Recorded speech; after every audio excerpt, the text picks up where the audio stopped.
Hello, everybody, and welcome to the Null Zone. This is the Tardis Zone Talks. I hope you're all doing very well indeed. Yeah, I hope it's been a bit of a weird one there. I've been mad busy all over the place. So I'm not going to wait too long for the panelists to come on. I know PD Rich was there just a second ago. So I'm pretty sure he'll pop in. We've got the panelists there. And we'll just get into it. I'll let the guys, I've done enough talking this week. So the voice is a bit hoarse. I've been working on the other channel, putting up-to-date information as much as I can, you know. Also, yeah, I've now a strike. So the channel, as I said, over 24 hours got huge growth, and all of a sudden it's completely gone dead, right? And I've been stuck on 994 subscribers the past couple of days. So if there's anybody on this channel that is interested in politics and would like to support me to get to that magic 1,000 number, I would absolutely be grateful for that. It's called the Irish Zone. I'm pretty sure PD will put it in later on. But if you haven't subscribed, please do. Also, it's the start of the new month, isn't it? So it looks like I'll be giving some memberships away today. So let's bring on our panelists. As I said, we're only on for an hour. I'm gearing up for Newtown, Mount Kennedy.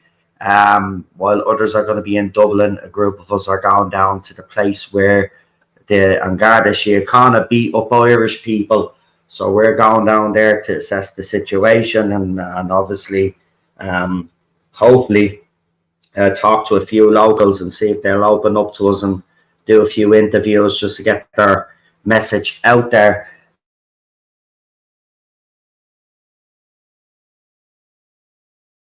To people. So yeah, that's not the one and only Queen Charlotte. And hello, of course, everybody. without we have our sidekick, PD Rich. Hey, he's a sidekick now. That's an update, I suppose.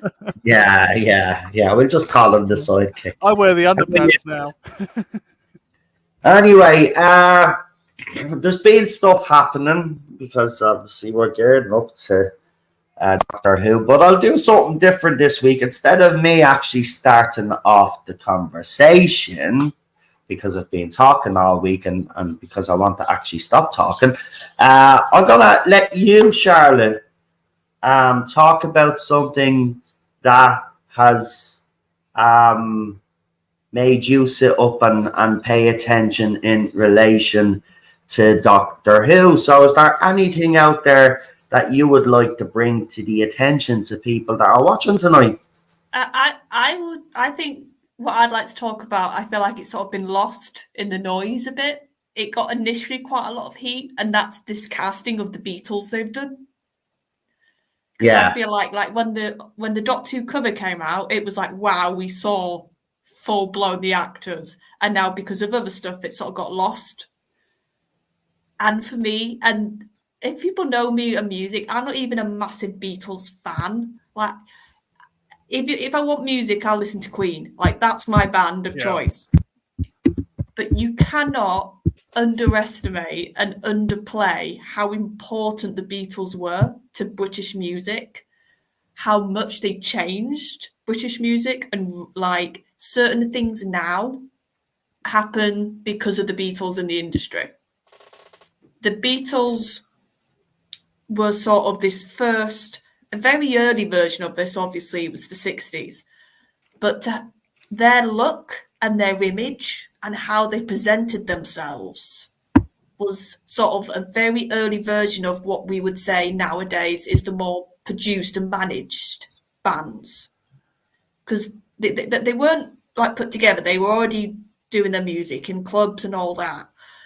But they sort of brought this idea of having a uniform image a lot into the British scene, and sort of how they caught the sort of young female audience. That was a major revolution with the Beatles, how you had teenage girls and young girls and the sort of female fans really becoming a force when it came to showing up and supporting a band. And it's just the idea of the Beatles are such an important part of British culture and what Britain has produced musically and like culturally. Like I said, if you ever go to Liverpool, Beatles are now part of that city. Oh yeah. They're part of the bricks and mortar of the city. And I just feel like with the casting, they have been incredibly disrespectful. Russell and Andy Pryor, I think he's the casting director. It's like, could you not have cast people who look anything even remotely like the Beatles? Well, there's the photographs there. I can't pick it up any further than that.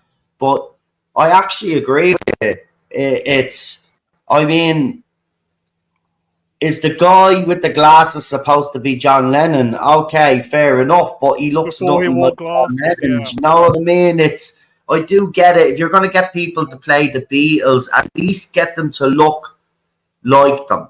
I mean, this is totally disrespectful. I don't even like the Beatles, by the way. I want to make that clear. Same here. Favorites. I'm a Queen fan, Same like Charlotte. I fucking love Freddie Mercury and what they did. But I do like one or two Beatles songs. But if you're gonna do a band that I can recognise is iconic and has the R, I can't deny that. You know, I don't get it, but the R, you know. At least if you're going to portray them on screen, especially with the money that Disney is supposed to have back in Doctor Who, you mean to tell me that you couldn't have found someone decent to play these people? Again, everything about this series is just wrong. And we've got one of the Irish patriots in the chat there crossing over, like you guys have been crossing over to the other channel. So that's brilliant to see. But go on, Charlotte. But it's also that Doctor Who has had such a good record when it comes to historical castings. Oh yeah. We've had really good actors and actresses in the past that have been these really important figures. From classic and New Who, it's not just across the board. Like, obviously, my better knowledge is New Who, but we've had Winston Churchill, who really looked incredibly like and acted like him. Obviously, we don't know how they're going to act. That's a big question.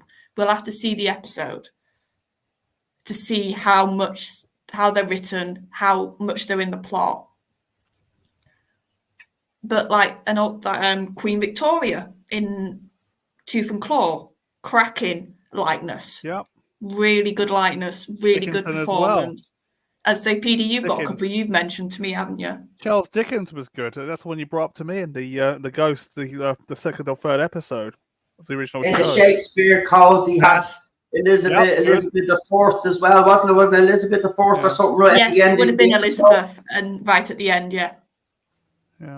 Yeah, but so they've done it before, and it just feels like spiteful now. Like, we can have the Beatles, which is one of the most iconic bands. So we're gonna have an episode with people that look like Beatles but with no Beatles music either, which is another thing. Yeah, totally. And that's the other thing. I've seen a few people say, well, it's because of the royalty money. It's like, well, here's a bright idea. Don't have Beatles. Don't pick a band that it's costing you apparently too much money. Do the Rolling Stones instead or something like that, you know? I'm sure Big Jacka would do it.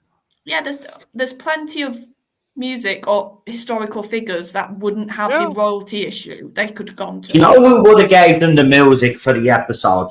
No problem. That's Brian May. Fucking Queen. They could have got fucking Freddie Mercury's voice on Doctor Who. Could you imagine the way they did with A Christmas Carol where they got the opera singer? Imagine if they did something similar with one of Freddie's songs. Well, oh my thing God. As well, what they could have done, with obviously now having the American sort of more connections, Adam Lambert. Oh yeah. I've not seen him alive, but I saw him once. It was New Year's, and they were doing the music, like supporting that before the actual fireworks. Yeah. And he sounded really good to me. And he wasn't, obviously we're never going to get Freddie again, but he was close to me when it came to performance and stage persona and the way he sang those songs. No, could he have had did. He him. played a good Freddy. It's just a pity the movie was a bit inaccurate with a lot of Yeah, bios, what's his unfortunately. name now? But To be fair, that was a different actor. I'm talking about Adam Lambert, the singer. Actual Is it- Amber Lambert. oh, Adam Lamb. I don't like. Oh, see, you're like Cheryl. Cheryl likes Queen, but likes Adam Lambert singing Freddie's songs. And while he does do a good job, I'm sorry, those songs are Freddie's. Nobody yeah. else Obviously, sing them. nobody's going to No, be. Queen will even admit that. That's why he's not Queen. It's Queen with Adam Lambert. He's not part of Queen. He's just there as their lead singer. Yeah, I know. To get guest singers, don't they? The odd time. I've seen Yeah. with Paul Rogers before. Oh, so. like sort of with joke, like sort of the joke in the fandom at the moment. We've got Mrs. May. We've got the wife of Brian May in Doctor Who at the moment.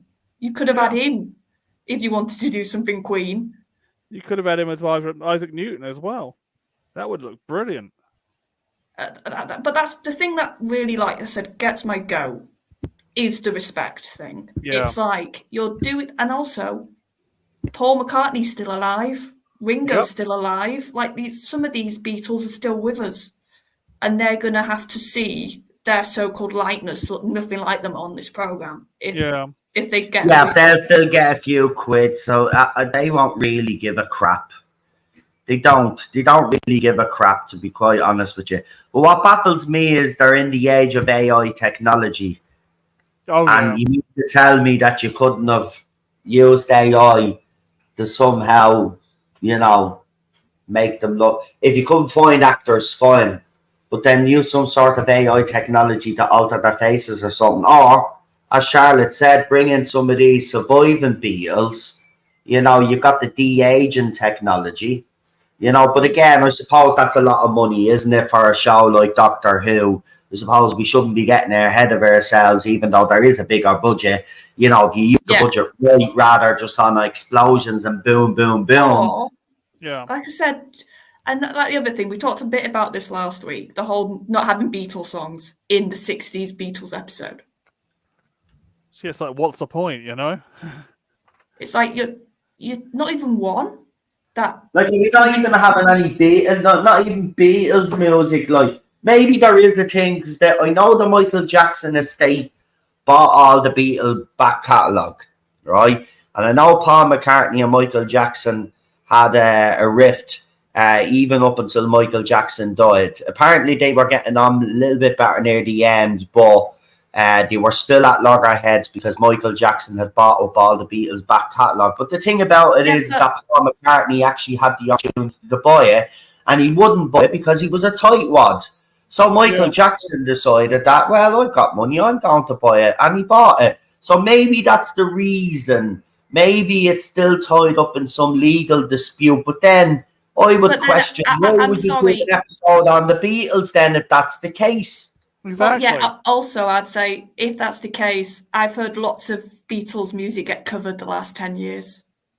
Yeah. I mean, for God's sake, if Glee can have a Beatles episode where they cover Beatles songs, and that's the whole point of the episode. It's just why can't Doctor Who have Why can't Doctor Who have a Beatles one song? Yeah. As a friend of mine who used to do all this kind of stuff for BBC Choice, when BBC Choice used to exist, she said you just got to buy a license. You just got to register it down, say how long you use of the clip, and then it just goes through PRS or PSA at the time. So is it purely, you think, PD a money issue with the whole song thing? I just think Russell's being a pain, to tell you the truth, on the whole thing. I think he's trying to be clever, PD. Do you know that? I actually think he's trying to be clever in the fact that he's going to bring the Beatles in and stuff like that, but he's not going to have their milk. But there's going to be a reason behind it. He said, hasn't he?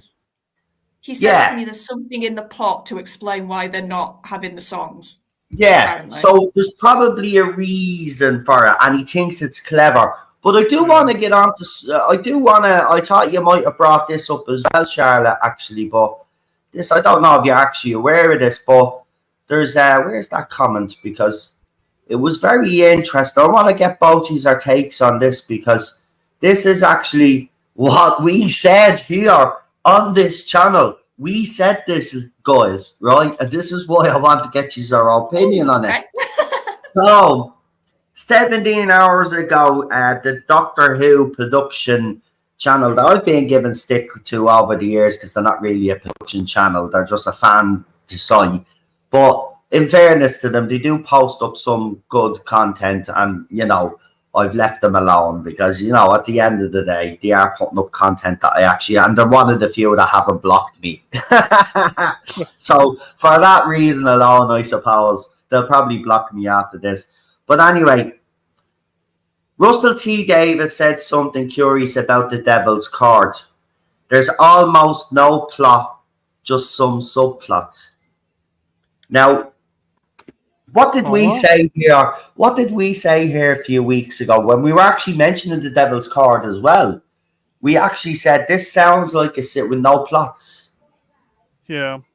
Right? And it's going to be full of threads and all of this because he also has come out and said that the timeless, like he's come out again and mentioned that it's actually dear to his heart, this timeless child nonsense, that what Gibbs has done has opened up a world of possibilities. Oh, and also he's basically said forget about the last 59 years, 60 years of the show.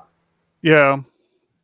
Right? So I want to get your opinions on that because we've been saying that the one thing we've noticed from the trailers, especially when we've been discussing the trailers, Queen Charlotte. Yeah, I've been saying this. No, there doesn't seem to be any plot. We don't know what's going on. And now RTD has actually confirmed it. There is almost no plot, just subplots. That's a quote from the showrunner of Doctor Who. Can I ask, is he relating that to an episode like The Devil's Card? The Devil's Card. That to the whole Devil's series? Card. He's relating it to the Devil's Card. Okay, and then I think we've got to be fair. If he's just talking about Devil's Card, we've got to wait till we watch the series. But like I said, I've had this feeling in sort of brewing about Devil's Card that it's just so they can have the costumes and Jinx, and there's just he's sort of saying there's component parts because he wanted them and he didn't think about anything else. He just wanted to have a historical. He wanted to have probably the costume and the era. He wanted Jinx, and then probably it feels like to me, obviously I don't know, it feels like in the last minute he was like, oh, it's in the 60s, I should probably have the Beatles in there. Yeah. It just sounds scatterbrained, doesn't it? The way he's speaking. Yeah. Sounds a bit, Doctor Who went woke. Yeah, Doctor Who has been like this since the Jodie Whittaker era. Actually, us in the entertainment industry have been seeing what's going on in the industry, and that has been actually, replicated in society, all this indoctrination and stuff. So we've been doing this a long, long time and seeing all of this shit coming. It's sad, really, because a show like Doctor Who, which I'm a huge fan of, which you'll gather by the channel, I've been watching that show since I was a kid, and to see it in the state that it's in now is unbelievable. But like in all our countries, we have these lefties that will defend this with their last dying breath, to be quite honest with you. To them, as it's scrolling across the screen there, I wanted to write something to just scroll across the screen today just to annoy people and annoy the right people. Because the bottom line is I'm actually sick and tired of our entertainment being used to either indoctrinate or to push a message. I'm not saying as a fan that, don't push messages, but you can use other franchises to do that or just create new franchises. Doctor Who's a sci-fi show. It's not a biology class. Yeah. He's pushing this whole trans issue in Doctor Who, and Doctor Who shouldn't be used for trans. Oh, by the way, the Space Babies, there was a quote what the Space Babies is going to be about. Where was it? Because again, what's your thought about that then? There's no real plot. He's saying about Devil's Card. That's kind of Russell. It's like Kid in a Candy Shop, isn't he? Russell, we saw that in the specials. He's just running around like Kid in a Candy. Oh, that'll be good. Oh, let's do that. Oh, let's have Daleks versus Cybermen again. Oh, yes, let's have this. Oh, let's have the Sontarans come back. It's like that again, isn't it, really? And I reckon it's just going to be a cacophony of mess because he's written most of the episodes in this season again. You got two other three other writers writing 2 other episodes. So I just think it's going to be a cacophony of trash. To the honest truth. Yeah. The Space Babies, by the way, is going to be about reproduction rights and all of this other nonsense. That's what it's going to be about. As I said to Rabbi, I hope it's not about slipping off willies. That's all I said. No, but do you find it weird? And Dan's been picking up on this on Type 40. Yeah. How no promotion is going into that episode. Oh, Yeah. very little promotion. Yeah. I mean, It's like I got something. everything's about Devil's Cord. Yeah. Nothing's about Space Yeah. Babies. Yeah, Well, because I think the first episode is an absolute complete shit show, PD. And I think they're going to, that's why they're dropping. It makes sense now, Charlotte, as well, doesn't it? If you think about it, because we were kind of puzzled why they were dropping 2 episodes. I think that's why they're dropping 2 episodes. I think the first one is so fucking bad that the second one is probably slightly better. And they're hoping that the Devil's Cord is the one that kind of rescues people from not tuning out, sort of thing.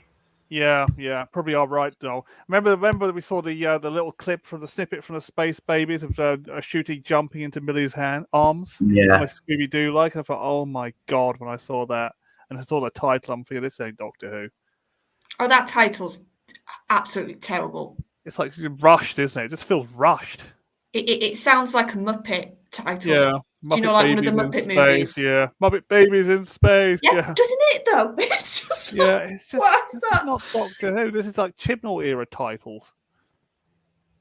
I just, I've just got to the point where I just can't wait to watch it. For the simple fact is, I know it's going to be so bad, but I know it's going to give us plenty to talk about for what, 8 weeks. So we've got something to talk about for 8 weeks. We'll be talking about and dissecting it quite a lot. So I can't wait for that, because we'll have fun panels. We'll do what we'll do. We'll have heated debates as we always do, and it's going to be good. So, it's at least we'll have something like that to look forward to. And it brings us all together. We get a lot of people that stay away from the channel until the series then pop in as well to say hello. And it does be great. So we'll look forward to that. But it is sad situation. But by the way, PD sent me the photograph, but other people sent me the photograph as well. At least you saw it. You're all thinking the same. But the TARDIS has been spotted in Disneyland. So there is certainly no doubts that this is always going to happen, wasn't it? Let's be fair. That was always going to happen. Was it? Well, as soon as Disney had any sort of say or any sort of I suppose you link. made a valid point. It was about probably. I'm just surprised he didn't put it on top of the castle. Yeah. Well, no, but here's the thing: Disneyland, it's geared towards having visual sort of. Oh, look, there's the castle. There's this from this movie. Like, it's geared for that. And if you put a TARDIS, people who probably. There probably is a good chunk of people who will go there not knowing why it's there, because they won't realise. But for example, if there's Brits in Disneyland for other reasons, they'll see a TARDIS, they'll go and take a picture. It's a TARDIS. Yeah. Well, here's the thing, Charlotte and PD, that I've noticed. There seems to be absolutely no promotion on this side of the water. Not enough that there should be with an upcoming series. But in America, there does seem to be a bit more of a drive, and I cannot dismiss that. There does seem to be a bit more of a drive. This is going to backfire spectacularly on Disney Plus. Like, they don't actually even realize that you can't just take a British franchise or a British institution like Doctor Who and Disneyfy it. You can't do that with Doctor Who. You just can't. It's not going to work. Well, it's not going to work. What's interesting, I don't know if you've saw this, but because last week, because we had a whole Type 40 about Shooty and a lot of the press so far. And I don't know if you know this, on Disney Plus, on the premiere night, they're showing Church of Ruby Road again. So they're actually showing 3 episodes. Why? Yeah. Oh, we're going to have to watch I guarantee you that's what's going to have to happen now. Something happened. I said that anyway, didn't I, a few weeks back? I said something happened in the Church of Ruby Road. That woman That woman that leaves the bed, that's Whittaker. I'm convinced now myself, right? People might think I'm wrong, but I'm convinced it's Whittaker's doctor. I don't think that. My gut is the fact that they're putting it like as like basically church, the 2 new episodes the same night. I think that's basically, without saying it out loud, admitting that the specials, that Tennant stuff, did terrible on Disney Plus. I think one did quite well considering like watch hours, but overall it hardly had any impact. Yeah. And then I think because of that, Shooty's first episode didn't have pretty much any impact. I know I had some mates who used Disney Plus who were telling me, Charlotte, it's not being advertised. I had to look for it, like physically find it on the actual service. Like there wasn't like loads of banners and stuff telling you Doctor Who brand new, like watch now sort of thing. So I think they didn't promote that first episode of Shooty enough. And now they're going, oh God, if we just promote it from first episode of the series, people are going to be confused because they didn't maybe watch that first episode because we didn't promote it enough. So maybe that's why in America now you see more. Maybe they have actually realised we need to make a bigger splash, promotion and interview and sort of trailers and that side of it. But you're right, it's weird that BBC, I've seen one trailer on the run-up for Shooty so far, this series landing.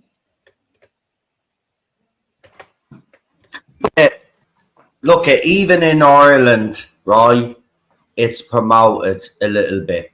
I've seen absolutely no. I even remember during the 50th, it was over here in the cinema. As I told you, my two brothers got me a ticket. Like, it was huge. It was huge. Doctor Who does have an Irish fan base. It's not a huge fan base. You know, not a lot of Irish people admit that they like Doctor Who, but I've no shame saying it. I don't care whether it's if there was a decent Irish sci-fi show out there, I'd support that just as much as I support Doctor Who. I just like good sci-fi, and I don't care what country it comes from. But Doctor Who is so iconic. It does have that Britishness, and that's what makes it sticks out.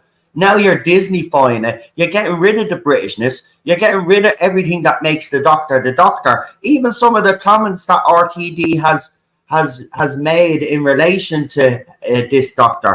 Like, it's basically, when he did that boy generation, it was basically when David Tennant's Shooty popped out of David Tennant, it was basically Shooty was just like a rebirth or something. Didn't have any of those trials and tribulations, and you know what I mean? Doesn't you know, it takes everything that makes the Doctor, all of those tragedies, all of those events led up to, well, I won't say led up to David Tennant's Doctor in this iteration, led up to Peter Capaldi's, right?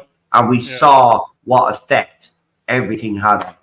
That's what the next iteration of the Doctor should be doing, unless Capaldi's Doctor kind of fixed that and made it a little bit better, and then there's a little bit of optimism, but not too much, because you don't want that Doctor to be too optimistic. Do you know what I mean? That's the whole fucking point. It's not Doctor Who anymore anyway. It's something else. But we got a super chat here from the legend of Travelling Tardis.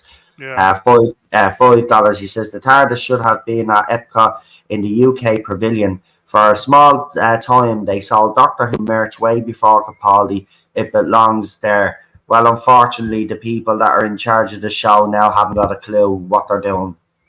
Yeah, pretty much. Yeah, and that's my point. That's why I actually think it's good to have a TARDIS in Disney World. Whatever, was it Disney World or Land? I can't remember what you said. Disneyland. Because here's another thing, and we can touch upon it because I know some people have mentioned the Sonic. Doctor Who's got very important icons. Iconography. That's all. It's got very important, and the TARDIS is one of them.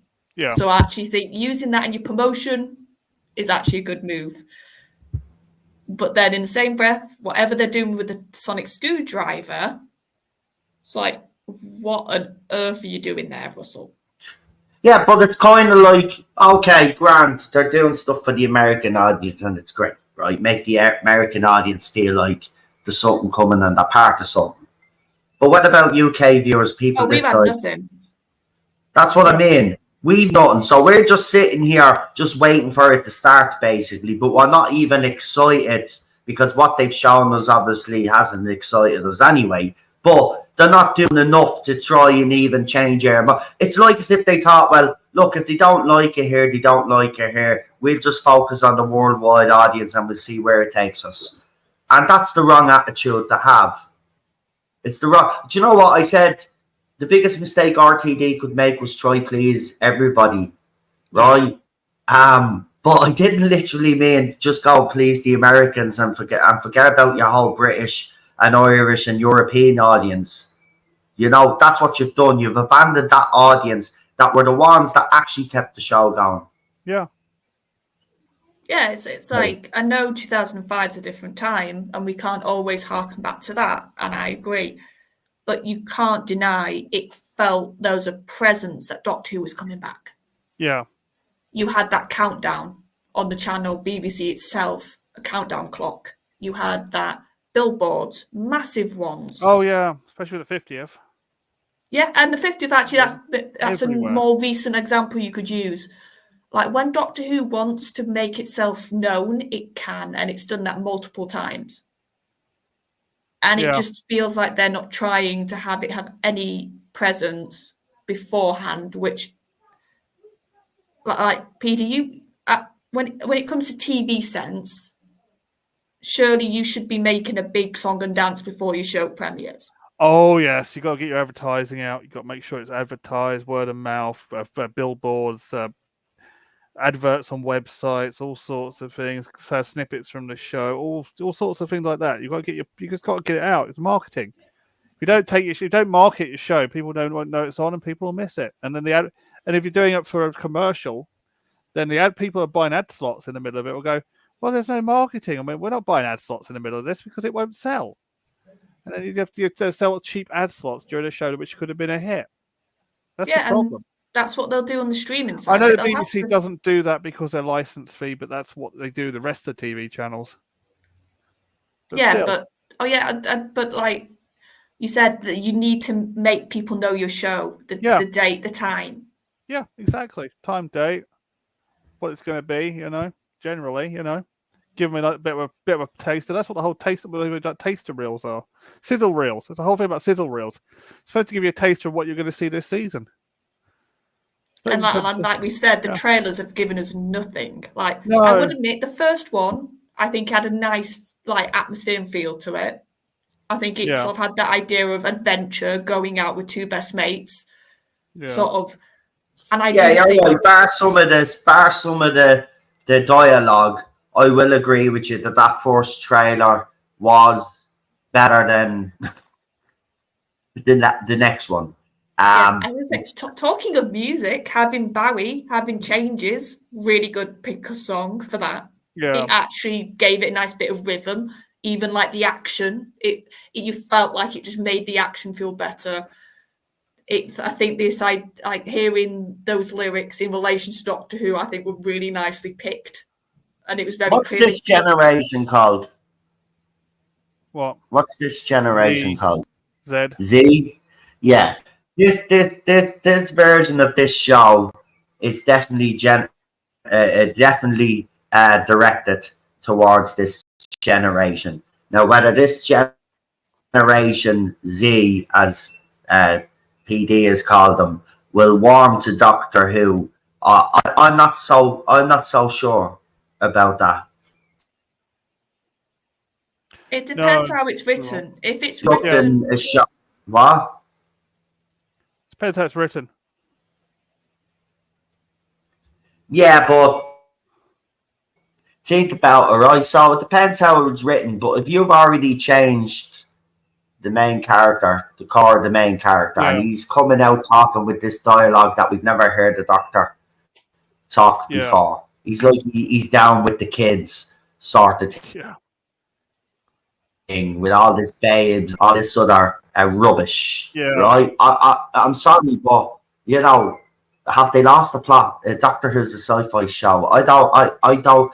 And again, another thing that's been aimed at Shooty, which I think is a fair criticism, but not necessarily on him, but the showrunner, is that, like with Jodie Whittaker, remember I always used to say to you guys that they changed Doctor Who to suit Jodie Whittaker, Yeah. right? She didn't adapt to the show. The show adapted for her. The same thing is happening here with Shooty. The show has been completely adapted for him. It's not Doctor Who. It's Shooty Gatwa. That's what we're getting. It's not actually the Doctor. It's Shooty Gatwa we're getting. So RTD, instead of actually creating a new Doctor with its own personality, he's just said to Shooty, listen, mate, just play you. Just be you as the Doctor. Yeah. That's it. Same as Jodie. Well, yeah, I think we'll know that. And that's what we're getting. I think we'll only truly know that, though, once, and I have said this before, he needs like 2 or 3 episodes. If we start to see other levels to his Doctor, if we start to see him exploring areas which aren't Shooty typical personality traits, it's like, that's why I think the more apparently it's Boom, this one, where it's like, it looks very like there's something quite terrible might happen in it. I think it's from Boom when he's screaming out the TARDIS. It's that. Also, I think it's Boom when they've shown a tiny bit of it where he's saying like, oh, I'm gonna like sort of it seems to be his oncoming storm sort of moment. They're trying anyway. Yeah. So I'm intrigued with that, because if they can show Shooty to be sort of this angry, this nasty, not very nice sort of force of nature, then to me that shows, yes, you are you are trying to develop this Doctor. You're trying to give him levels, complexity, traits which we have seen in the past, but I don't naturally can see a part of Shooty's personality just off the interviews we've seen of him. In interviews, he comes across very sort of flippant, cheeky, sort of.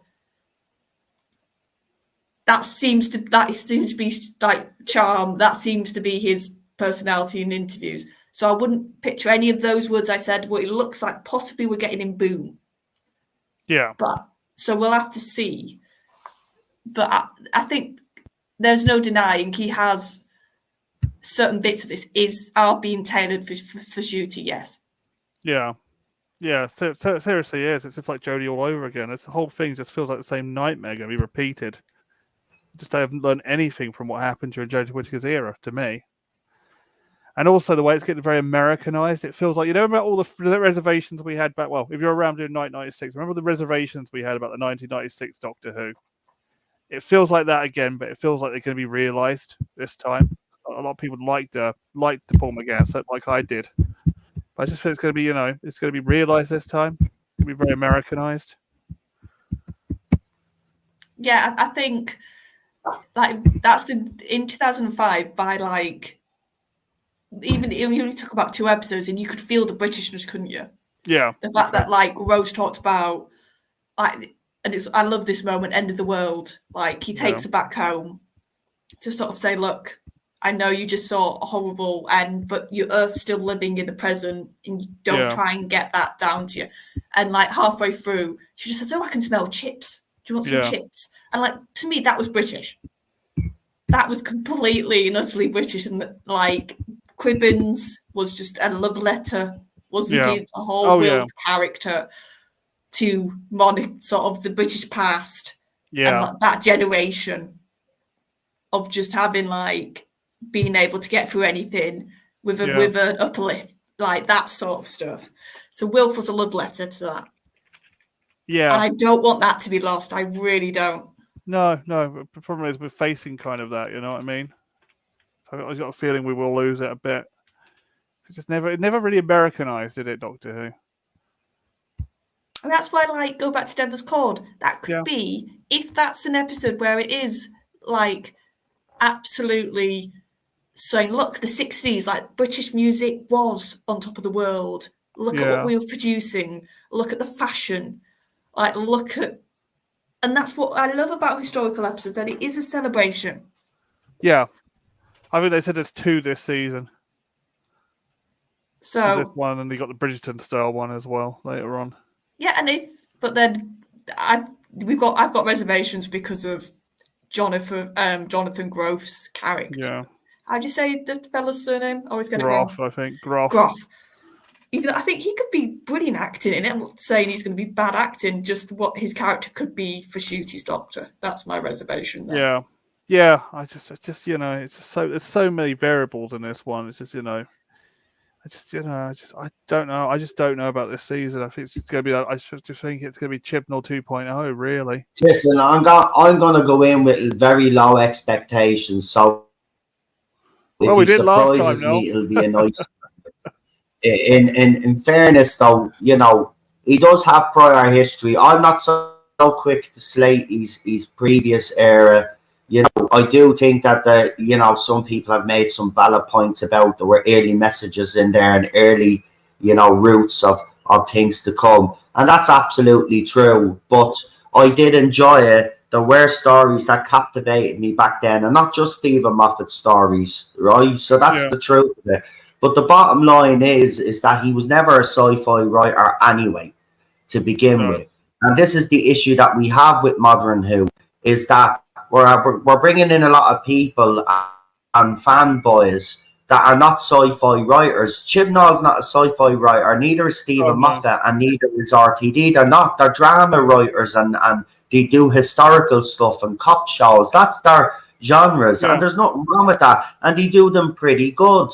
Do you know what I mean? But this is the issue that we've had with Doctor Who. We need to stop looking at people that are unqualified. And sorry, they are unqualified, and we need to start getting people in that understand sci-fi, understand the history of the show, but give us something new without damaging the rest.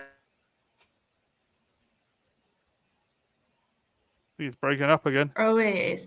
But yeah, and it's like Noel's pointing to, it's like... Oh. Yeah, I came back for a second now. Of the show. And here we go. Yeah, he was there. He was there. We'll probably get him in 2 seconds, everybody. Yeah. I'm here. Yeah. You broke up the whole way through that sentence. Hey, thing. Oh, for God's sake. Anyway, what I was saying is that you just need to bring in people that understand sci-fi, that will respect, that will deliberately change the origins of certain things that fans hold dear. We need to move away from these people. That basically is what I'm trying to say. We need to get in people that understand sci-fi. There are award-winning sci-fi writers out there. Give them a fucking chance. Yeah. Right, some of them are not British. I get it.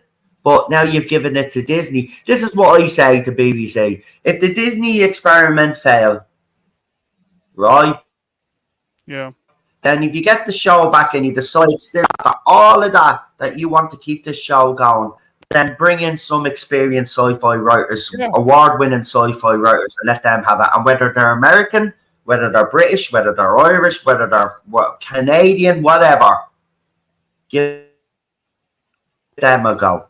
Yeah. It'd be better than what you're giving us now. Oh, yeah, we could have had Joe Straczynski, but that's what they were saying. You never get Joe, though. Joe would have been brilliant, because he's used to writing, like, a sci-fi series. He wrote Babylon 5, for God's sake. Yeah, and it's having that audience awareness. I think the thing that keeps cropping up for me in all this media, we're getting interviews, whether that's clips, whatever they're putting out, there's zero audience awareness. Yeah. With the current production team. Like the fact that they'll say something in an interview, or they'll certain stuff they are focusing on. It's like the audience don't care about that. Yeah. The audience don't want to see that. We want to see some of your monsters you've got this season, Russell. Yeah. We want to see some more, I think, which is your asset at the moment, which is Ruby and this Doctor's relationship on screen. Yeah. They're brilliant on screen together.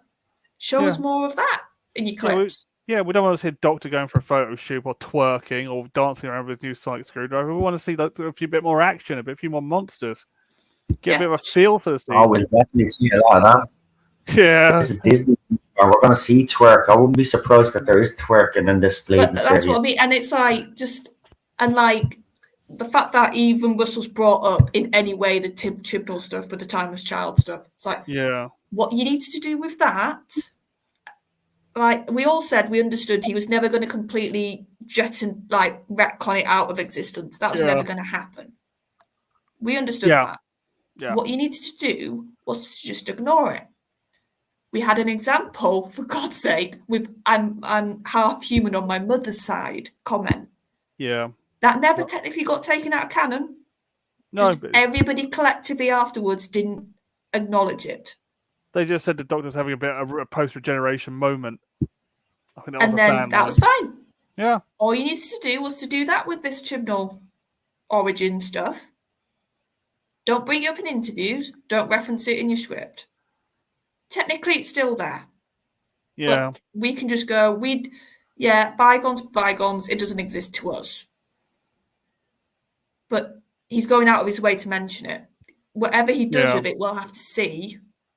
But he's mentioning it. That's my point. Yeah. He should just be keeping it quiet and walking away.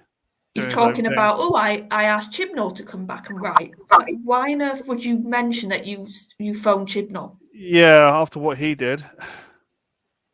It's just like, Russell, just awareness has completely gone. Yeah. Or he just doesn't care. Yeah.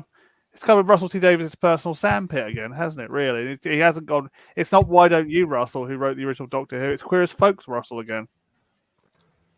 That's what I'm afraid of. It's like, this is a different format, but I just thought, God, like, this show's actually knowing your audience.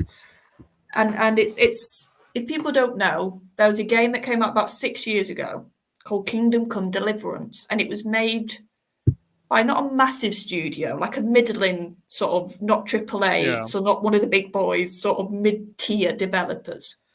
Yeah. And you can tell it was a sort of a real love project that they wanted to make this game set in medieval times in Europe, very true to the time period. You had to sort of learn all the stuff about being a knight, fighting. Like nothing held your hand in that game. It was like, no, you're a peasant. You're going to be terrible at fighting and you doing anything until you do more or less till you learn, basically. And it had a real, like, the audience for that game adore it. But it didn't try and be anything else. It knew exactly the people who liked these sort of games, and it sort of concentrated like no tomorrow on those things. And it's been about 6 years. And last week they did their reveal for the sequel. And so just off what I've told you, now I'm going to tell you how they opened their reveal. And it was a live action. It was opened with, you saw beautiful, I can't think where, I want to say it's set in like Prague area where the game's set, because that's where I think the studio's based. So it's sort of their history as well. And you saw like medieval looking buildings, because a lot of places in Europe, they look like they've not changed these buildings if you go to these areas. So you saw like all the cobbled streets, all the old buildings, and you saw a bloke on a horse. So you could hear the horse hooves. Yeah. Which actually just to me makes me think you're back in time almost. Yeah. You hear a horse proper. And like it was in pitch darkness as well. All of this was shot with like bits of light with a thunderstorm. Yeah, that's good. And a bit of the score. That probably if you clicked then you should probably was clicking what this was. Yeah. And it followed this character, you didn't see the face. And then you saw another character in a cathedral. Like a really gorgeous old big cathedral, singing in like an old sort of song about a character, about who's gonna be your friend, who's gonna come. And then it got to him opening these big old doors, and it revealed the actor, because what they did for the game, they did basically the character's face is the actual actor's face. Yeah, it's that mocap, really clever tech. So you went, oh God, it's Henry who was the main character's name. And that was the opening. And I was like, you've gone. And my point there is that knows its audience. It opened up with a horse, with a cathedral, with old music, with the actors. Yeah. And it was just like, yes, that's how you say we're back. Yeah, that's how you say audience, you Yeah. love us for these reasons. Here you go. That's why I did a similar thing with Outer Worlds Part 2. They announced Outer Worlds 2 as a preview, but the preview trailer was hilarious because they're just taking the absolute mick out of sci-fi games and the way other things do it. Yeah. And it reveals at the end the Outer Worlds logo, and you know what it is. Yeah, and that's what I mean. And like the actor was like, and it's been a long time, 6 years to develop this game, and I welcome you now to Kingdom Come Deliverance 2. And it was just like, that is the most point perfect reveal for a start I've seen in ages for anything. Yeah. And that's my point, knowing your audience. Yeah, you've got to know your audience. I think Doctor Who's lost their audience, quite frankly, during the Jodie Whittaker era. And they didn't really win it back at Christmas. It's a big problem. Yeah, Right, they had there a was, real chance. Sorry, just to let you know, 5 more memberships were gifted as to Squibs, Lorthop, Lance, David, and Cockle. So as I said, they're random, unfortunately. But there you go. They've actually gone to some people that have been here, so and supporting the channel. So I'm glad to see that a few people, including one of our co-hosts, PD Rich, got one as well. So that's nice on YouTube. But that bleeding time you're giving it to people that are actually here, like, you know what I mean? Yeah. There you go. I hope everybody is. We do the movie zone on Sunday nights where we get together and we watch a movie. This week's movie is Captain Ron. The premiere of the little trailer went before the live stream went up. And I've been doing some AI art from this fucking app that I found that Real Super Doctor is using and others have been using to create their own. But I've been throwing up the creations on YouTube, and I have another video coming for you tonight because, people that used to follow the channel will remember that that's how I actually started off all of those years back, doing little musical Doctor Who videos. And I haven't done them in a long time. So kind of little thing that I'm bringing back. So, I'll be messing around with different. When I get bored of this one, I'll find a different one and stuff like that. That's what I do normally. So I'll be throwing up some art and all for you and stuff like that. And some I'm actually keeping some of it. Some of it is well, I've actually saved it all. But there's some look deadly that I might put on t-shirts for myself, like. Yeah. The designs are bleeding deadly, like. So yeah, we got Tardis time in the chat as well. It's just come in, says evening everybody. We've got about 6 minutes to go. So I mean, look, what can you say? I mean, look, building up to the Whittaker era, I was always kind of like anxious. I was all over the place, but I'm rather calm. I just don't have any expectations that this is going to be good. But in saying that, like everybody, and Lee said it in the chat there as well, I will give it a chance, of course. If I gave Whittaker's Doctor a chance, listen, I think if any fan gave Whittaker's Doctor a chance, right, at least owe it to yourself to give this a fucking go, at least. And if it doesn't work out, then the future Doctor Who doesn't have us in mind. And then we can finally just move on. Do you know what I mean? It's as simple as that. We've got a whole past of Doctor Who that we do like. So, we've got 60 years. Not many shows can boast that, right? Got a 60-year back catalogue. Yeah, okay, the last few years of that we probably won't watch. But the rest of it is watchable. So, it's not just that. If people know me, there's fan productions. There's some very good fan audios out there. And I think the fans will never stop that front. I think whatever the show does, there will be fans who will make their own, whether that's audio or film it or however, animations. I know some fans do brilliant animations. Yeah. So Doctor Who will, in some way, I think, be able to sort of... It always does. There'll be something we like, even if it might not be in the TV. We'll see. But there'll be something Doctor Who we will like. It might be a different format. Yeah. Yeah. It's just you know, I mean, it survived the wilderness years. It'll probably survive another wilderness years. Hopefully, it gets Oh someone no, it behind it. definitely look. It Survive. definitely survived. It's got that long history. It should show that. Yeah. See, this is the problem. A show this good shouldn't be in the problems that it's in.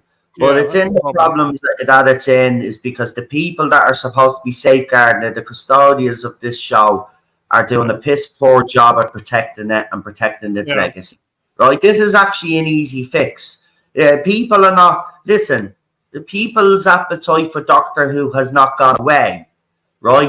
Especially fans. We will always want Doctor Who. That's the thing, right? Our appetite for that show is not gone, right? The thing about it is that a lot of us now believe that for a while, just let it rest, get away from Yeah. this Disney era, because if the Whittaker era didn't damage it and didn't destroy it, well, this era of Doctor Who, this version of Doctor Who is definitely going to finish the job. Oh, yeah. And Disney, also, Disney and Doctor Who should not be in the same name. It shouldn't even be referenced together. And the fact that we're here in 2024 and doing exactly that shows the sad state of affairs and the neglect of BBC. And that it is. It's their neglect and their incompetence of actually knowing what they actually have. They have, we've said this on many a year on this channel, they have a golden goose. They don't even believe how good this show could actually be if they just got in the right people. Yeah, I was going to say, and I think this will also prove if it fails. Like, it could go really well. We will have to see. But if it doesn't go well, I think this should also prove to BBC, do not let Russell and any of his cronies near this show again. Exactly. Yeah. Yeah. I think That's that it. will also have to be a very strong message if this No. falls not on its backside. Listen, for Doctor Who to survive, you need to get rid of the RTDs, the Mark Gatiss, And his the crew, Stephen not just RTD, the his crew. whole acolytes. Yeah, their little clique. They have to go completely. Those people should never work on Doctor Who again. Move on to something else, guys, is what I'd say. Right?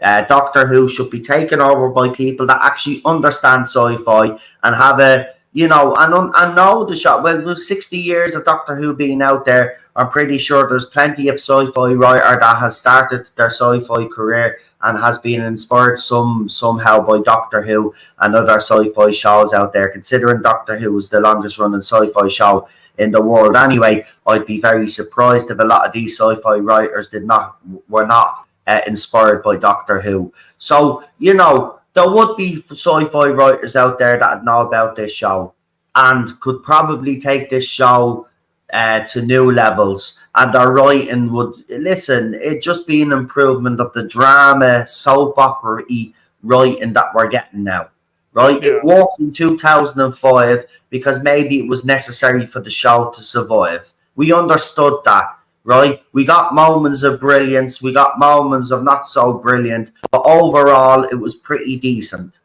right? Yeah. And now, you know, we're here. So, you know, low expectations. I'll see what happens. You know, as I said, I'll watch the 2 episodes and I'm going live right after. Well, my plan is to actually go live and do the back-to-back watch along. Why are you going live then? I'm trying to think, when does the 2 episodes finish? Well, if it starts at 12, it'll be finished around 2 in the morning.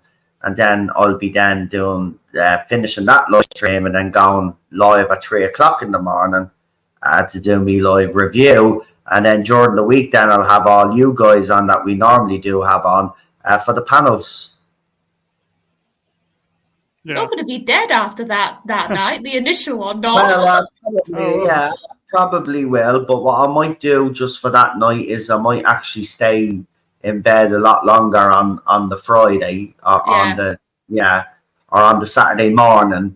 Lie in, get an extra few hours that I wouldn't normally get, and then recover, get up, have me to get some food into me, and then get prepped for the streams. I'll be fine. I stay up late anyway, so it's like a normal night for me anyway. Because it'd be if it was a UFC night, right? For example, which I think it is in the night Doctor Who. So I'm actually giving up UFC to watch this crap. But I'd be up till 6:30 in the morning anyway, watching the UFC fight nights and the big main events that do be on the weekend, and they do be on Saturday night. So it's nothing new to me. So it'll actually be all right. A week later, then I think it goes back to its not. If the understanding is after the 2 episodes drop, a week later it goes back to its normal time slot or whatever the fuck it here in Ireland and the UK. So I don't know. Well, yeah, from my understanding, is it always going to be the midnight on iPlayer, but after the Saturday, we're just going to 1 episode a weekend. I think so. Yeah, but again, I have the extra luxury of maybe watching it on Disney Plus. Yeah. So yes, you can watch it on the Friday. Actually, so I'll probably be able to watch it. So that's what I might do. If I can get it early, I'll watch it early, and then get the reviews out, because the first reviews of the first 2 episodes are going to set up what everybody thinks about it. All the YouTubers now, you know what I mean? So yeah, and that's why then at the end of the week after that, then when we do our panel midweek, then we have a bit of time to digest, and then we can have a proper chat then with all the panelists, and then discuss what we liked, what we disliked, what we'd like to see more of, what we'd like to see less of, and basically just deconstruct his writing. What I want to make this time, rather than focus on Ncuti Gatwa, right? Obviously, we will focus, because it'll be the first 2 episodes, we will focus on him playing the Doctor, and obviously we'll give our opinions on that, and we'll do that every week. But the bottom line is, I want more of the focus and the attention to be on RTD's writing, the direction, you know, the dialogue, that sort of stuff. Because, you know, this time around, I think the focus should be on the showrunner rather than the lead. Like the last I agree, time, definitely there. You know, but I'm not saying we won't discuss Ncuti Gatwa's performance. What I'm saying is, it's not going to be the bulk of the stream, because I want the focus on the man that has put all of this together. And that's RTD. He should be the focus, because he's the one that's basically come out with nonsense the last couple of months. So it has to be his neck on the line, basically. Pretty much. So yeah, I agree. Like, obviously, Ncuti will get talked about. He's our he's the Doctor. Millie also is an important part of that as the companion. But that's it. We will talk about their performances, of course, but the main bulk is going to be dissecting what RTD has actually done, and you know, because you'll have the other side, they'll do their stuff, and you know, I want to focus on when, you know, we will, as I said, dissect his writing, but we want to focus on where does he push the message, you know, how hard is he pushing the message? Is it toned down? Is it being ramped up? Stuff like that. The type of dialogue that we're dealing with. Has the dialogue been dumbed down, or has the dialogue gotten better since the Chris Chibnall era? Because that was the one complaint that we actually had, was the dialogue was kind of dumbed down a little bit for these so-called fans. So that's the type of thing. And of course, we will get in with the directors as well to see if they direct it well. And in fairness, I think everybody on this panel had no problem with the directors for the Whittaker era. The direction wasn't actually the problem. No, it was right. It was either non-existent, you didn't really care either way, or now and again you'd get Jamie, who was actually quite good directing an episode. Jamie Magnuson Stone, which I still think was the best director in the Chibs era. And that writer, your woman, what's her name again? The one that did The Village of the Angels. The writer? Yeah, she was a woman, wasn't she? Oh, was that Maxine Alderton? Yeah, Maxine Alderton. Maxine Alderton. The 2 only decent bright sparks of the whole Chibnall era. Maxine Alderton and Jamie Magnuson Stone. Oh, can I just really quickly, Nicholas? I know it looks like that, but actually, it's a friend drew this for me, because this is a Power Ranger that I've played, quote unquote, on like it's like D&D, but we made it for Power Rangers. So it looks like that, but this is actually an original creation. So I just in case you didn't get, I don't want Nicholas getting confused. Anyway, we're gonna wrap up soon because, as I said, I'm very these last couple of fucking weeks. But you know what? I'm loving it because I am getting me sleep. Don't worry, and I am taking me rest. So none of you have to worry about me being burnt out. I am actually getting rest, right? Oh, So good. anybody complains, right? Because I know what you are like. Because you know when I get grouchy and stuff, Yeah, right? we tell him off, folks. Don't worry. Behind the scenes, we go, Right? no, you need to go Yeah. to sleep.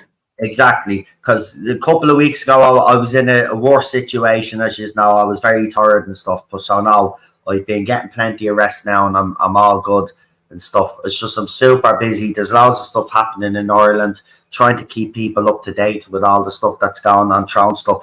Before the YouTube channel probably gets taken down, because when the hate speech laws come in, I'm screwed. That channel will be taken down because the government want to actually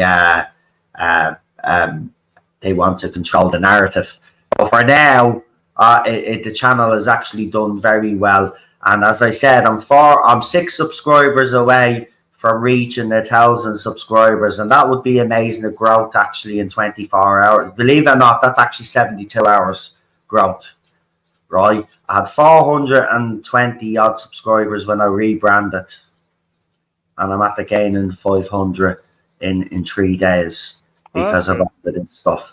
So I'm 6 away. So if you're into politics and you want to know what's going on in my little country of Ireland, and we do appreciate all the international support because it does mean a lot, and the comment section is absolutely banging, I have to say. People all over. I've heard from people from Canada, New Zealand, Australia, the States, of course, different parts of Europe, all supporting the Irish people and what's happening. And if you haven't seen the events of anything that happened recently in this country, it's all documented on my channel. So if you just want to go and check it out and exactly what happened, you will see it all there. I've got video footage. I've slowed it down and all of this so you can see it better, what's going on. I'll put music videos together as well. I'll put one music video together that's gotten over, the last time I checked, I had 14,000 views. Cool. Where is it? Here it is here. Where is it? It's called, it shows what the Gardaí were actually doing. Where is it? It never comes up here. I get worried about that sometimes. Where is it?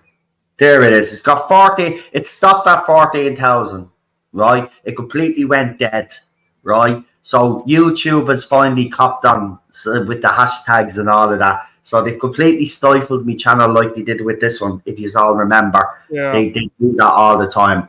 So it's called Newtown, Mount Kennedy, County Wicklow, right? And it's gotten 14,719 views, right? And it's all the footage that I put together and put a song to it, and it did very well. So that's what I've been doing. I've been covering all the stuff that's happening in the country, throwing up video footage, throwing up audio, doing live streams as well, so if you could support the channel, please do. We will be, I think, heading to Newtown, Mount Kennedy, where this incident happened. I'll let people know over on the other channel if that's definitely happening. We'll let you know in the meantime. But that's me, and what I have coming here on Sunday, obviously, is the movies on Fridays. Of course, we have Brandon for the member stream with Brendan from the Sense Fair. I don't know if Brendan will be here because I know Brendan has been busy. But if not, it'll be me and Cinnamon. Of course, that's membership stream on Friday, and then on Sunday, of course, we have the movies on, and it's Captain Ron. I'll put the trailer. See, I used my head this time. I premiered the trailer before we came on live here because I knew people would be waiting in here, waiting for me to go live, so maybe some would actually check out the trailer, because I would like some of you to join us at the end of the week. We do have Chris in the chat, and sometimes he does be in there on his lonesome, right? So some of you were gifted memberships there. If you are doing nothing Sunday evening, 8 o'clock, right? We sit down and we watch a movie together. So get a copy of Captain Ron, and join us at 8 o'clock on Sunday evening for that movie. And we're going to have a laugh, and we normally do. And Real Super Doctor, I don't think is joining us this week. I think he said he's busy. We did have Cinnamon Toast Crunch on the last one, so hopefully, I'm pretty sure he did say he'd come on, but I'll double check that. So, but hopefully I'll be joined with by Brandon as well for that one. So come and join us, because to be quite honest with you, you know, I do really enjoy those movies, even though it might be only me and Chris talking. In the chat, he'll say something and I'll respond back. But I do enjoy it because the movies, it's a nice way to end the week. So I'll hand you over to Queen Charlotte, who probably also has equally loads to tell you. See, I haven't fucking shut up, see. But I'll hand you over to the Queen and she'll tell you what she has coming. Yep, so Type 40 Live, we are now fully back. And last week, it was a bit of a crazy one because we covered a lot of Shooty's interviews, a lot of Russell's comments, and the Beatles stuff as well. I think it's currently at like 1.5k views. It's a bit crazy. Like, that's way beyond what we usually get. So if you want to check that out, it was a really good discussion. Lots of people commented, said it was a really nice sort of structured and sort of a debate about where we all are at and what Russell's playing at and Shooty. This coming up tomorrow, we're going to be covering more of the media interviews and the sort of the lead up to the show. But then also we usually have a bit of nostalgia with the diary and lots of other fun things, so it won't all be Shooty. So it'll just be our sort of usual laughs and current news. And keep an eye out on podcasts, because Dan is sort of planning and recording them. And that's when Daniel's a little bit less busy, because he's had a birthday and he's had a few lovely things at home, sort of keeping him busy.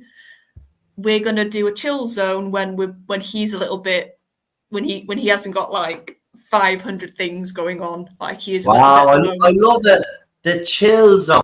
I wonder where that name came from. No. God, I just use that because that's what we used to say. Like our chill stream. Sorry, no, we do say chill stream. No. Do you know what? I would be actually fucking... That would actually put a smile on my face if you called it the chill zone. That's nice. We used to do that, and then I gave up on that idea. That didn't really work out because everybody that came on ended up moaning about something, because we had plenty to moan about. Oh yeah. But yeah, it's going to be one of our, when we don't have a topic and we just chat about whatever we feel like streams. So keep your eyes out, because Daniel has said, and it's been a while since we've done a stream together. So yeah, I want to give a shout out to Daniel actually, because, you know, happy birthday first of all. Oh, yeah. Yes, birthday boy. Yeah. Did wish you a happy birthday, but happy birthday anyway. But it is really nice to see him do things that he's enjoying now, because he seems a lot happier within himself, and you know, he's putting out some stellar content, and you know, he deserves all the support. He's been with me from day one. He's been one of those subscribers that's been with me from day one. He doesn't be in here a lot in the chat much, because he's disillusioned with Doctor Who, but we do keep in touch, and we do plan on doing stuff together. But he, as Charlotte said, he's had a birthday, he's been busy. But as I said, he's been putting out some great content with Sean and other people out there. So check him out. And also, I want to give another special mention, because it's a new channel for PD to put up. But Bobby D has his channel, and he threw up some his version of Disney Doctor Who trailer. So I want to say, because you know me, I support it. Bobby again is one of those being with me from the early days as well. And he threw something up today, and I just thought, you know, I'll give him a bit of a shout out, because he's always here supporting us, you know. And I think it's the first time he's put some content out like that. So I wanted to give him a special mention. So that's Bobby D75, who does be in the chat. And I could see that PD's put in the rest of the channels, but I'll let him give shout outs to whoever he wants to give priority. Okay, where do we start from the top? So I'm trying to find Bobby doing a chat. We have Cinnamon Toast Crunch will be with you. We've got Brendan, we've got Bolstrek, who has just had a live stream that I didn't know until the last bloody minute. Thanks, Bolstrek, for telling me. That was a fun live stream with Ian, yourself, Gary, and Bolstrek. Where else we got? So we got Gothic Therapy, our good friends are pulling out the trolls. We've got Nerdaholics, got Sean, Nerderotic, Gary's channel, go there. We got your second channel. We got Problem Beings channel. We got Svee's channel. Svee's still going strong. And is that about it? Anyone else? Did we forget the Gobster? I want to shout out the fellow fighter from England, who again has supported me on my journey. We did have a bit of a fall in during the Whitaker era, but we put that behind us, and it's been great to see again. He rebranded his channel as well, and to have the success that he's had with it is absolutely amazing to see. And I'm chuffed for him because, he's another one like myself that is sick and tired to see what's going on around Europe and what's going on in our own countries, and it's not nice. It's nice to have you all back together. I've been all over the place these last couple of months. I'm not going to make any excuses, but it's been one thing after another, to be quite honest with you. But this is 2 weeks in a row now we've been here since we came back properly. So we aim to keep these going, folks. So we will be back next week with this stream. So don't worry, we will. And of course, as I said, once Doctor Who starts, sure, we'll be all back on panels again, and we'd be all giving our opinions and talking over each other and screaming and doing all the usual things that you love during Doctor Who's run. So come and join us. Just popped in. Hello, Bobby. We've given you a nice plug. Just found your channel, mate. Just remembered it's in my Rolodex. So there you go.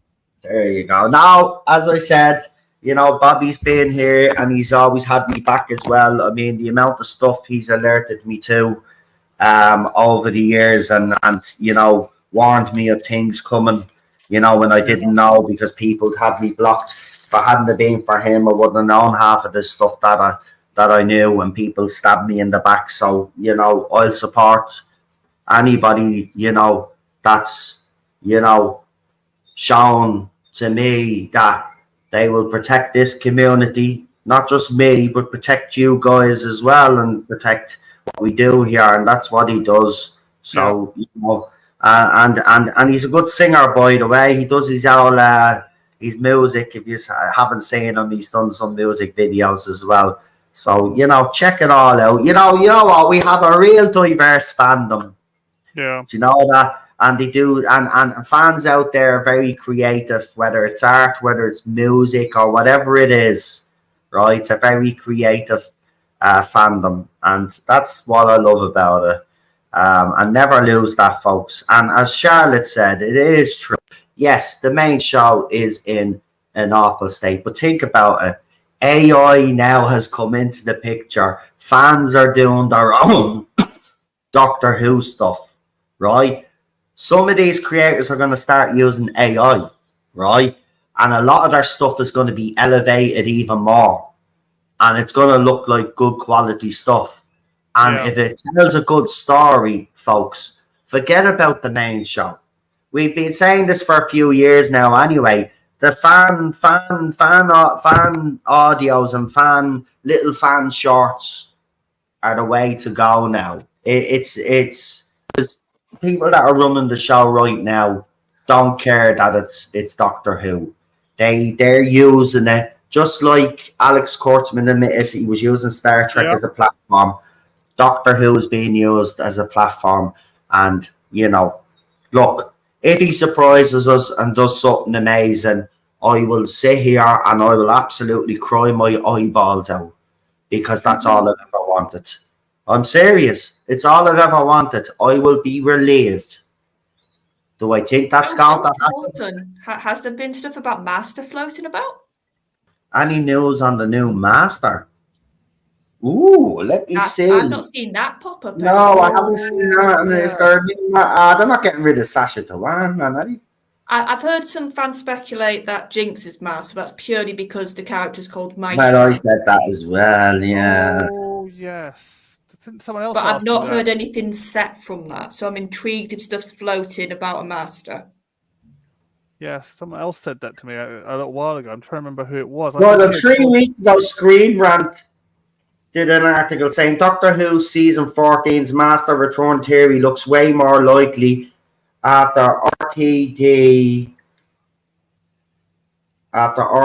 reveal.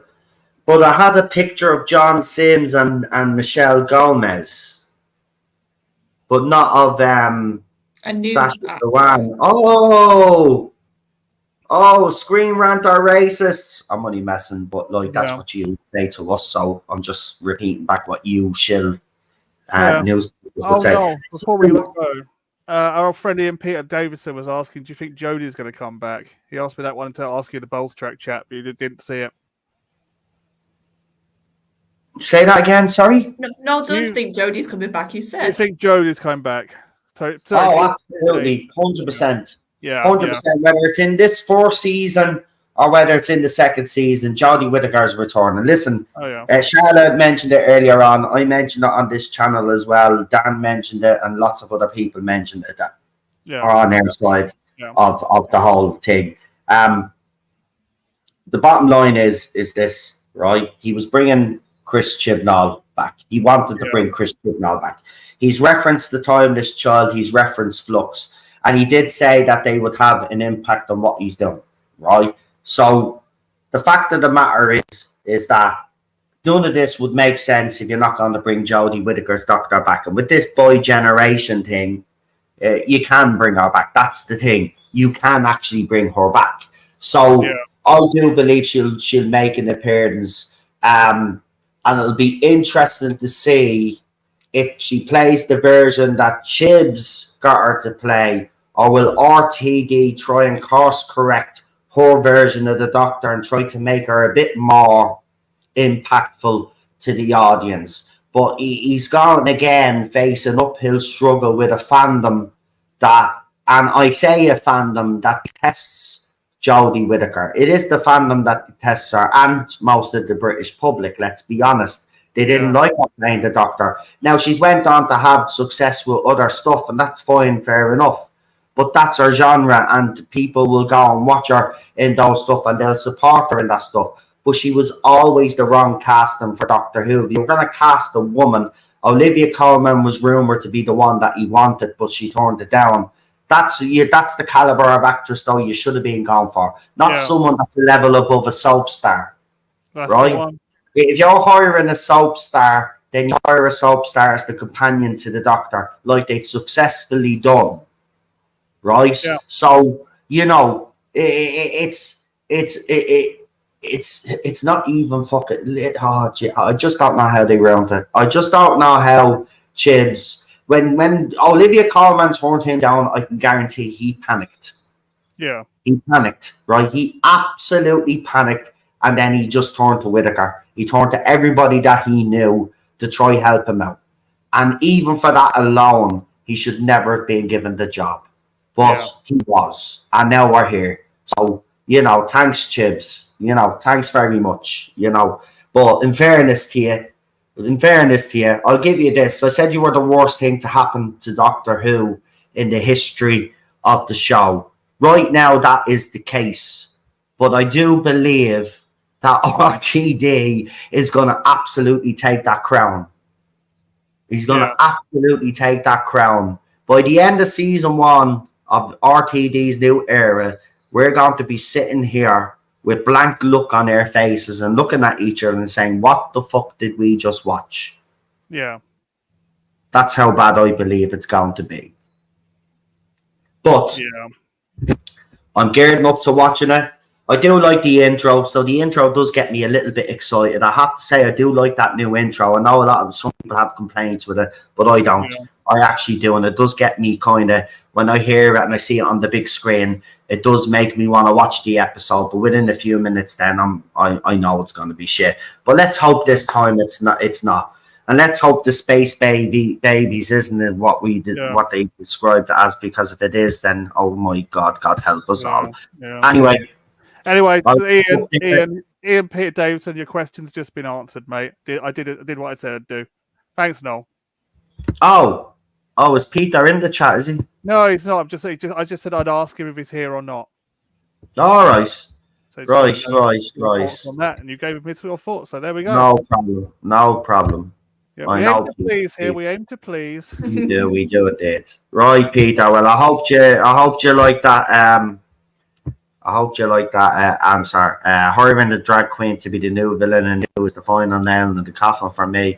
Well, that's the Devil Cards episode, and it'll be very interesting. But I do agree with you. He's pushing certain messages and ideologies in the show, which I don't think and believe Doctor Who should be used for. But look, again, if fans decide not to watch, I understand 100%. I'm only watching it because, number one, I am curious.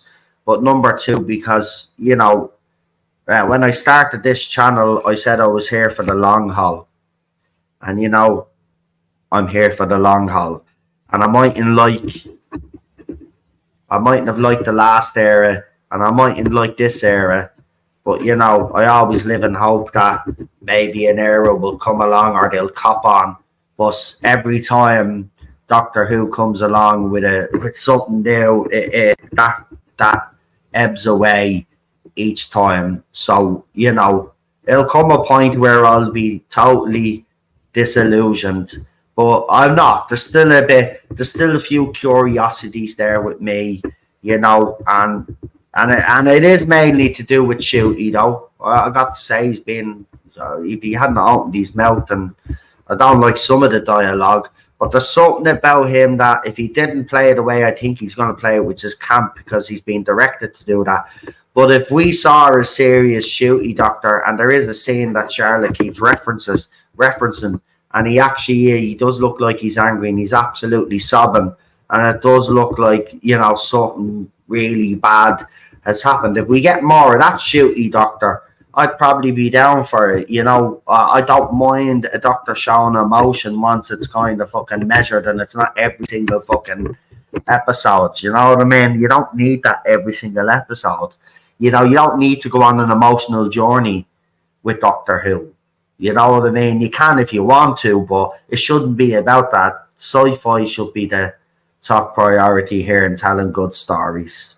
So we'll leave it there anyway. I want to thank the panelists, of course, Queen Charlotte, Your Royal Highness. Thank you. Hello. Mr. PD Rich. It's what's it? It's Dockley LGBTQ. LGBTQ now. Right. So he anyway. He always comes up with little sub names there, little host names there for himself. So there you go. Well, thank you everybody that has watched tonight. Don't forget to like the stream, and if you want to leave a comment, more than welcome to do so. And if you haven't subscribed to the other channel, the Irish Zone, I'll just give it one more shameless plug. Please do. Where I'll be covering everything Irish and political in our country, video clips, all of that, as I said, and live streams. Okay. See you later. I'm off now to have a strepsil because my voice is absolutely fecked. Bye-bye. Good night, everybody.